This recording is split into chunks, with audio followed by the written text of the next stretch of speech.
کہ اہل عرب روزے کی عبادت سے واقف نہیں تھے۔ ان کے ہاں ملت ابراہیمی کی کچھ چیزیں تو چلی آ رہی تھی، اگرچہ بگاڑ ہو گیا تھا۔ نماز تھی، اس میں وہ سیٹیاں بجاتے تھے، تالیاں بجاتے تھے، نماز تو تھی، اس کا ذکر جو ہے قرآن مجید میں موجود ہے۔ حج موجود تھا، حج میں کچھ چیزیں انہوں نے بدل دی تھی، تلبیہ میں مشرکانہ عقیدہ شامل کر دیا تھا، اور یہ ہے کہ قریش یہ کہتے تھے کہ ہم عرفات نہیں جائیں گے، عرفات کا میدان جو ہے وہ حدود حرم سے باہر ہے، ہم حرم کے متولی ہیں، ہم حرم سے باہر نہیں جائیں گے۔ یہ عرفات تو دوسرے لوگ جو ہے باہر سے جو آتے ہیں ان کا کام ہے کہ وہ عرفات جائیں، یہ بھی انہوں نے غلط کام کر لیا تھا۔ اور جیسا کہ میں بعد میں بھی عرض کروں گا کہ جب سارے مناسک حج ادا ہو جائیں تو اس کے بعد 3 دن کا قیام اور ہے منا میں، وہ 3 دن کا بھی ہو سکتا ہے، 2 دن کا بھی ہو سکتا ہے۔ یہ اللہ کے ذکر کے لیے یہ دن تھے، تو انہوں نے اس میں اپنے آباء و اجداد کا ذکر جو ہے وہ کرنا شروع کر دیا۔ ہمارے بڑے ایسے تھے، ایسے بہادر تھے، ایسے سخی تھے، ان کا ذکر مبالغے کے ساتھ۔ تو بہرحال حج کے اندر انہوں نے خرابیاں تو ڈال دی تھی، حج موجود تھا، حج ہوتا تھا، طواف ہوتا تھا بیت اللہ کا۔ اسی طرح زکوٰۃ کے نام سے کوئی عبادت نہ صحیح تھی کہ صدقات خیرات، یہ تو ان کے ہاں تھا، لیکن صوم کی عبادت سے وہ واقف نہیں تھے۔ یہ لفظ جو عربی زبان میں آتا ہے یہ گھوڑوں کے لیے آتا تھا، گھوڑوں کو روزہ رکھواتے تھے۔ کیوں؟ آپ کو معلوم ہے ان کا پیشہ ہی تھا غارت گری، لوٹ مار، اور لوٹ مار میں خاص طور پر رات کے پچھلے حصے میں جا کے کہیں چھاپا مارنا، لوٹ مار کرنا، غارت گری کرنا، خوریزی کرنا، پھر وہاں سے بھاگنا۔ یہ جو گوریلا وار کا طریقہ ہوتا ہے، پھر وہاں پر مقابلے کرنے کے لیے رکنا نہیں ہے، پھر بلکہ وہاں سے بھاگ جانا ہے۔ اس کے لیے انہیں تیز رفتار سواری کی ضرورت تھی۔ ان کی جو عام سواری ہے اونٹ، وہ ویسے تو بہت سے اعتبارات سے ان کے لیے بہت موزوں سواری ہے، وہ پیاس بھی برداشت کر سکتا ہے، ایک ہفتے تک اگر پینے کو پانی نہ ملے تو اسے پرواہ نہیں ہے، بھوک برداشت کر سکتا ہے۔ ریت میں چلنے کے لیے اس کو پاؤں اللہ نے ایسے بنائے ہیں، چوڑے چوڑے پاؤں۔ پھر یہ کہ وہ دھوپ کی سختی، لو کی گرمی برداشت کر سکتا ہے، لیکن اس میں رفتار تیز نہیں ہے۔ تیز رفتاری کے لیے گھوڑا چاہیے، اور گھوڑا نازک مزاج جانور ہے، وہ بھوک اور پیاس برداشت نہیں کر سکتا، گرمی اور لو کی حدت اور شدت برداشت نہیں کر سکتا۔ اسے عادی بنانے کے لیے روزہ رکھواتے تھے، بھوکا رکھا، کھانا پینا اس کا بند کر دیا، چارہ ڈالنا بند کر دیا، پانی پلانا بند کر دیا۔ پھر جب لو چلتی تھی تو اس کا رخ منہ جو ہے لو کی طرف کر کے، اور پھر وہ بدو کھڑا ہو جاتا تھا، اپنا منہ اور اپنا سر تو ڈھانپ لیتا تھا اپنے غسلے کے اندر، لیکن وہ گھوڑے کا منہ رکھتا تھا سیدھا لو کی طرف، تاکہ اس کو لو برداشت کرنے کا مادہ اس کو پیدا ہو جائے۔ اس کو کہتے تھے روزہ، یہ جو ہے ہمارا گھوڑا جو ہے روزے سے۔ تو ہمیں قرآن مجید میں جو مکی قرآن ہے، مکی صورتیں، یہ 2/3 تقریباً بنتی ہیں پورے قرآن کا، اس میں کہیں صوم کا ذکر نہیں ہے۔ ایک جگہ برسبیل تذکرہ حضرت مریم علیہ السلام کے ذکر میں ہے کہ جب ولادت ہو گئی ہے اور حضرت مسیح کو لے کر انہیں آبادی میں جانا تھا، وہ تو ایک بالکل ویران جگہ میں جا کر انہوں نے وہ سارا جو شدت ہے وضع حمل کی وہ برداشت کی، اس لیے کہ شادی تو ان کی ہوئی نہیں تھی، تو اب یہ بچہ کہاں سے آ گیا؟ تو اب وہ بہت پریشان تھی کہ میں کیا کروں گی، کیا کہوں گی، اس بچے کو لے جاؤں گی۔ تو قرآن مجید میں سورہ مریم میں ہے کہ یا تو فرشتے نے پکار کر کہا یا اسی بچے نے پکار کر کہا، گھبرائیں نہیں۔ اگر کسی انسان کو آپ دیکھیں تو کہہ دیں کہ میں نے تو رحمان کے لیے، اللہ کے لیے ایک روزے کی نظر مانی ہوئی ہے، میں کسی سے بات نہیں کروں۔ بس یہ صوم کا ایک ذکر جو ہے مکی آیات میں ایک جگہ پر ہے، وہ بھی برسبیل تذکرہ ہے، کوئی حکم کے طور پر نہیں۔ اس حوالے سے اگر غور کیا جائے، حضور صلی اللہ علیہ وسلم جب مدینہ تشریف لائے ہجرت کر کے، تو آپ نے دیکھا کہ یہودی محرم کی 10ویں تاریخ عاشورہ اس کا روزہ رکھتے تھے۔ آپ نے پوچھا کیوں رکھتے ہو روزہ؟ انہوں نے جواب دیا کہ اس دن اللہ نے ہمیں فرعون سے نجات دی تھی، سمندر کو پھاڑ کر ہمیں پار کرا دیا تھا، اور فرعون کو اس کے لشکر سمیت غرق کر دیا تھا، تو ہم شکرانے کے طور پر روزہ رکھتے ہیں۔ تو حضور نے فرمایا کہ موسیٰ کے تو ہم زیادہ حقدار ہیں تم سے، لہذا مسلمانوں کو حکم دیا کہ تم روزہ رکھا کرو عاشورے کا۔ بعد میں فرمایا یہ یہودی ایک رکھتے ہیں تم 2 رکھو۔ تاکہ ایک امتیاز بھی قائم رہے، علیحدگی بھی قائم رہے۔ لہٰذا 9 محرم کی اور 10ویں کے روزے رکھنے مسلمان نے شروع کر دیے۔ کچھ دنوں کے بعد اب 3 روزے ہر مہینے میں لازم کر دیے گئے۔ میں لفظ فرض استعمال نہیں کر رہا ہوں، ابھی میں بتاؤں گا اس کو۔ 3 روزے لازم کر دیے گئے کہ ایام 20 کے 13ویں 14ویں اور 15ویں تاریخیں جو ہے ہر مہینے کی، اس میں روزے رکھو۔ حکمت کیا تھی؟ ایک دم ایک مہینے کا روزہ فرض ہو جائے، اور وہ مہینہ فرض کیجئے مئی کا ہے، جون کا ہے، تو قیامت ٹوٹ پڑے گی لوگوں پر۔ انہیں عادی بناؤ رفتہ رفتہ۔ اگر گرمی کا مہینہ بھی ہے تو 3 دن جھیل لیں، برداشت کریں، پھر اگر اچھے موسم کے آ گئے تو ٹھیک ہے، وہ بھی آ جائیں گے بیچ میں۔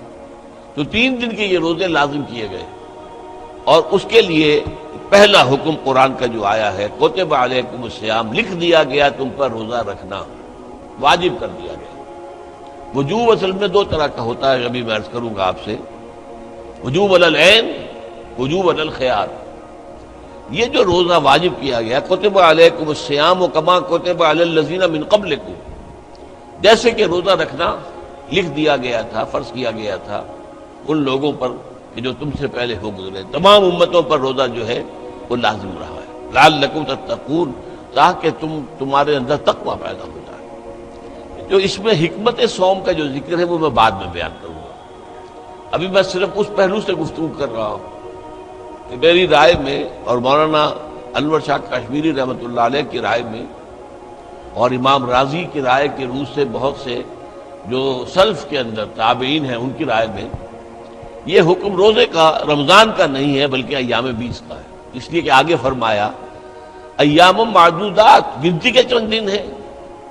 اب رمضان کو آپ ایام معدودات نہیں کہہ سکتے، گنتی کے چند دن تو نہیں، 29 دن پورے کرنا، 30 دن پورے کرنا، بہرحال مشقت طلب بات ہے، آسان کام تو نہیں ہے۔ وہ میں گرمی کے موسم بھی آئے گا، اب رفتہ رفتہ ہم جا رہے ہیں گرمی کی طرف۔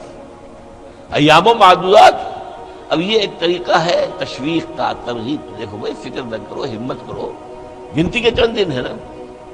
اس میں بھی رعایت کی رکھی، فمن کان منکم مریضا او علی سفر فعدۃ من ایام اخر، جو کوئی تم میں سے سفر پر ہو یا مریض ہو تو وہ تعداد پورے دنوں میں کر لے، دوسرے دنوں میں کر لے، یعنی قضا دے۔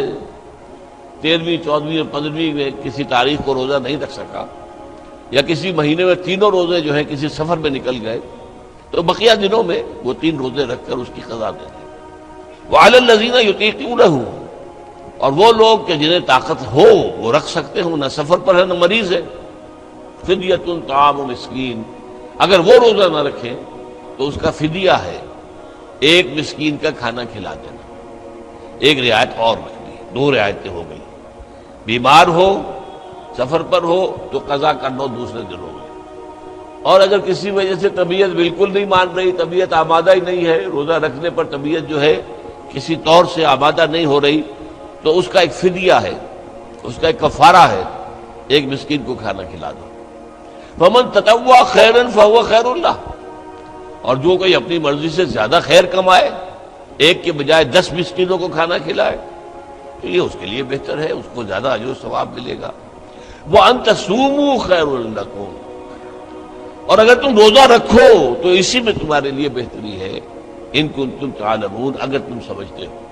اب یہ الفاظ جو ہے خود بول رہے ہیں، ترغیب ہے، ان تصوموا خیر لکم، اگر تم روزہ رکھو تو یہ بہتر ہے، فائدہ نہ اٹھاؤ جو تمہیں دوسری رعایت دی جا رہی ہے کہ روزہ نہ رکھو تو اس کا فدیہ جو ہے 1 مسکین کا کھانا کھلا دینا، اس سے فائدہ نہ اٹھاؤ، اسی میں بہتری ہے۔ پھر ایام و معدودات میں نے آپ سے عرض کیا، گنتی کے چند دن۔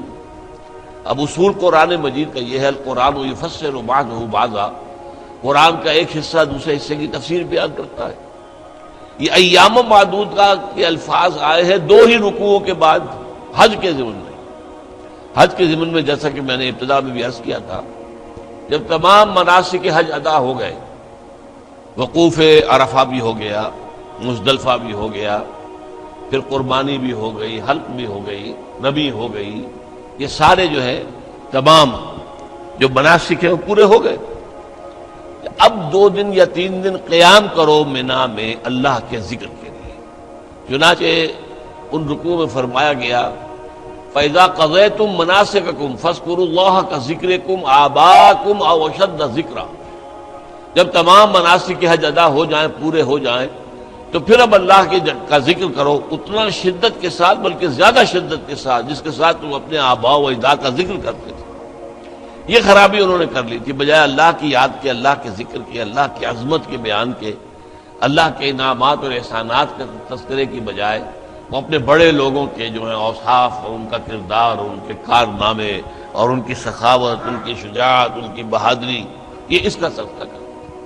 تو فرمایا نہیں، فاذکروا اللہ کذکرکم آباءکم او اشد ذکرا، تو اللہ کا ذکر کیا کرو جیسے کہ اپنے آباء و اجداد کا ذکر کرتے رہے ہو، بلکہ اس سے بھی زیادہ۔ آگے چل کر فرمایا وَاذْكُرُوا اللَّهَ فِي أَيَّامٍ مَّعْدُودَاتٍ، وہی الفاظ آ گئے، ذکر کرو اللہ کا گنتی کے چند دنوں میں۔ فَمَن تَعَجَّلَ فِي يَوْمَيْنِ فَلَا إِثْمَ عَلَيْهِ، جو کوئی 3 دن پورے کرنے کی بجائے 2 دن پورے کر کے چلا آیا، اس پر بھی کوئی گناہ نہیں ہے۔ وَمَن تَأَخَّرَ فَلَا إِثْمَ عَلَيْهِ، اور جس نے مؤخر کیا اور پورے 3 دن وہاں پر لگائے، اس میں بھی کوئی گناہ نہیں ہے۔ اب یہاں 2 یا 3 دن کے لیے آ رہا ہے ایام معدودات، اسی طریقے سے وہ جو فرمایا ایام معدودات، فمن کان منکم مریضا او علی سفر فعدۃ من ایام اخر، یہ ہے در حقیقت اس روزے کا پہلا حکم، ایام 20 کے 3 روزے۔ جب رمضان مبارک کا روزہ فرض ہو گیا تو اب یہ واجب نہیں رہے، اسے کہتے ہیں وجوب علی الخیار، اختیار ہے، چاہے روزہ رکھ لو، چاہے ایک مسکین کو کھانا کھلا دو۔ جب رمضان کے روزوں کا حکم آیا یہ وجوب ختم ہو گیا، وجوب علی الخیار نہیں رہا، اب وجوب علی العین ہے، روزہ رکھنا ہی ہوگا لازماً۔ صرف ایک رعایت باقی رہی کہ ہاں اگر بیمار ہو، سفر پر ہو تو قضا کر سکتے ہو، لیکن تعداد پوری کرنی ہوگی، وہ آیت میں بعد میں پڑھوں گا ابھی۔ اب یہ جو رعایت رکھی گئی تھی جب روزہ رمضان کا فرض ہو گیا تو اب یہ 3 روزے جو ہیں ایام 20 کے یہی لازم نہیں رہے، لیکن حضور نے انہیں برقرار رکھا۔ آپ نفلی روزے رکھتے تھے، 13ویں، 14ویں، 15ویں جو دن تاریخیں ہیں ہر مہینے کی آپ روزہ رکھتے تھے، باقی رکھا۔ اور بھی جو لوگ جن کو اللہ تعالیٰ کا قرب جو ہے زیادہ پیارا ہے، روحانیت سے جنہیں زیادہ دلچسپی ہے، وہ نفلی روزے بھی رکھتے ہیں، ہفتے میں 2 روزے، پیر کا روز اور جمعرات کے روز، اور مہینے میں پھر 3، 13ویں، 14ویں اور 15ویں، یہ نفلی روزے۔ یہ رمضان کے روزے تو فرض ہو گئے نا۔ اسی طرح جو روزہ نہ رکھے تو پھر ایک مسکین کو کھانا کھلا دے، اگرچہ یہ مطلقاً تو یہ معاملہ ختم ہو گیا، لیکن حضور صلی اللہ علیہ وسلم نے حکمت دین کے پیش نظر اسے برقرار رکھا۔ چھڑ گیا میرے دل دا جانی تے میں ککھاں وانگر رل گئی،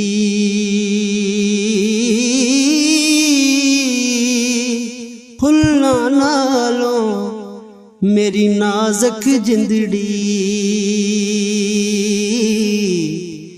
جڑی وچ کنڈیاں دے تل گئی۔